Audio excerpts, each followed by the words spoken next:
Welcome to the Global Health Beat, where we explore the trends, nuances, and opportunities for HCP engagement in international markets. I'm Amanda Preto, and I'm pleased to introduce my colleague who you've met before, Matt Durham, Vice President of Global Engagement Strategy here at CMI Media Group, and Tay Sao Sang. We're going to bring you an exciting and insightful conversation focused on China. And before we get started, I'm going to kick it right over to Matt, who's going to level set us on why we're covering China. Hi, Matt.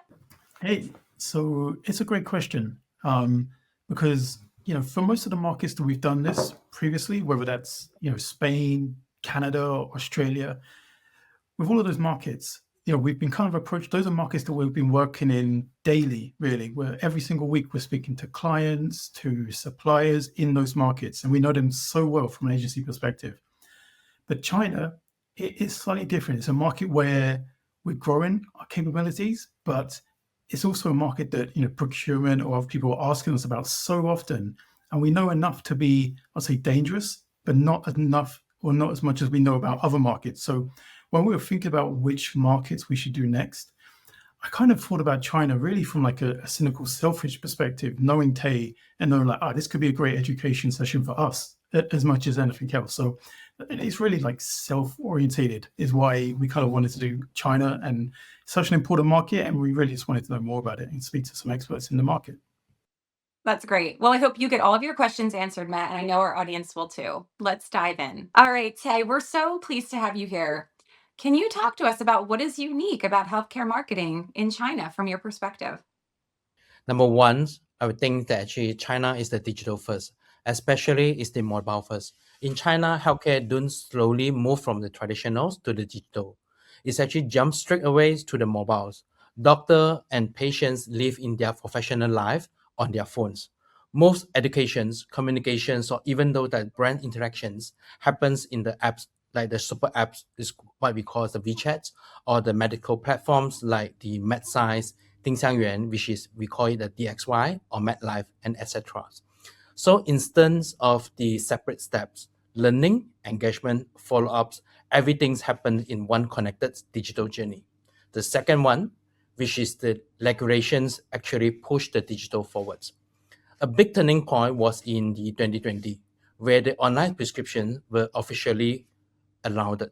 Okay, that one change makes the online healthcare officials. It's not just about the content; it's about the real medical actions, the online consultations, the online prescriptions, the online drugs delivery. So today's marketing in China isn't just about awareness. It has to fit into the online to offline journey. If there is where the digitals led directly to the treatment decisions. Number three, which is the KOL actually shapes the behavior here. The KOL play a much bigger role in China than any other markets. Top doctor from the major hospital are not only the clinicians, they're also the content creator and the opinion leader. On the platforms like the medical platforms like MedScience, Dingxiangyuan, or even the WeChats. What they say can influence how the doctor across the markets, across the countries think and prescribes.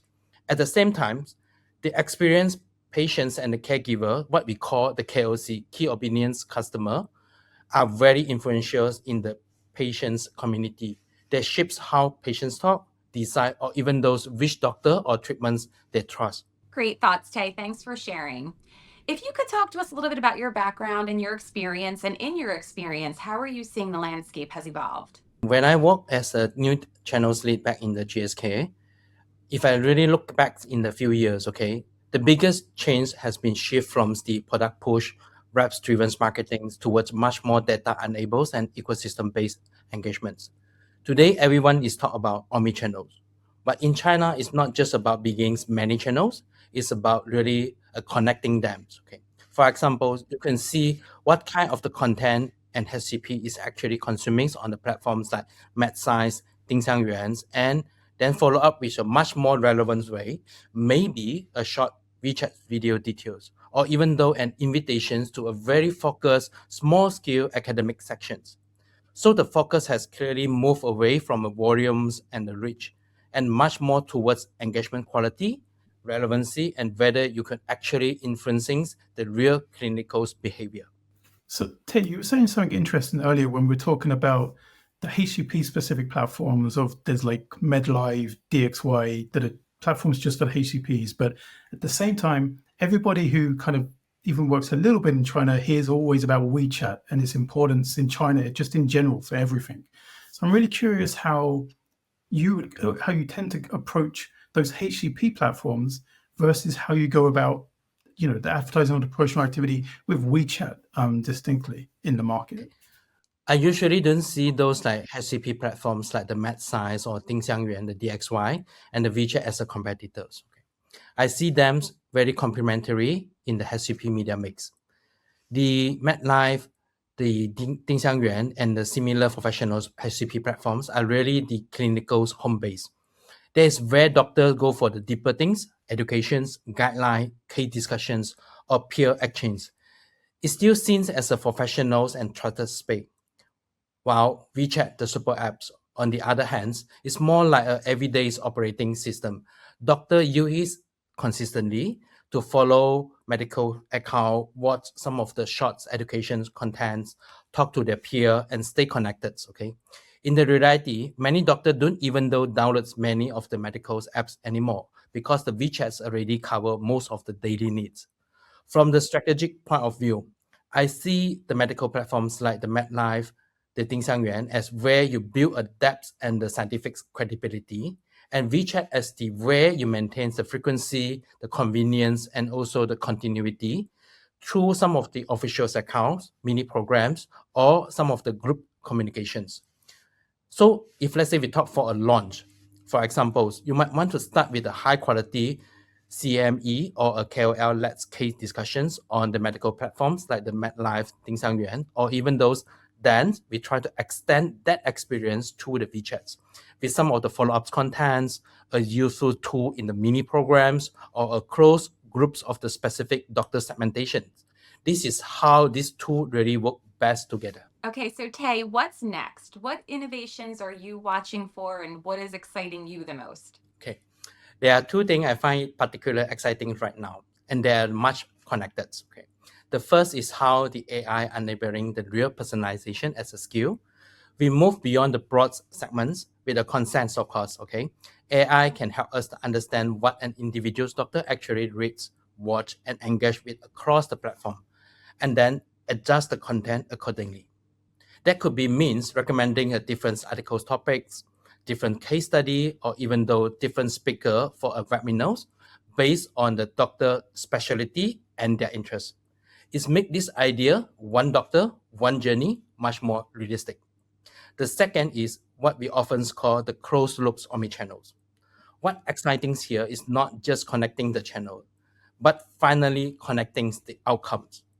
By linking the data from the platforms like the MedScience, Dingxiangyuan, WeChat interactions, and the digital detailings, you start to see how this specific academics content actually influence the clinical thinking and the prescribing behavior. Okay, so Tay, what might surprise marketers outside of China? Okay, that is a very good question because I often asked by my colleagues from the other country as well. Okay, what often surprised people outside China is just how the digitally advanced both doctor and the patients really are. Take doctors, for example.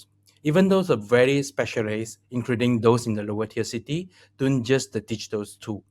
Many are actively creating content. They run their own WeChat video channels, discuss the case on the platforms like the MedScience, Dingxiangyuan, or even though expect the pharma company to offer some practical digital tool, not just a PDF, okay? On the patient side, especially those in the chronic disease, community are very mature.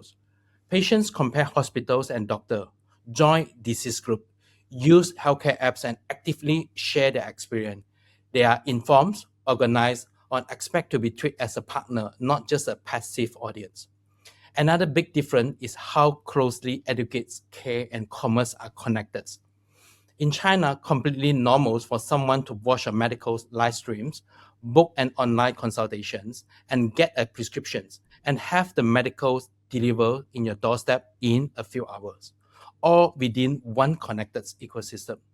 So the marketing here is not longer just about awareness. It's about how we supporting the entire journey, from the educations all the way to the treatments.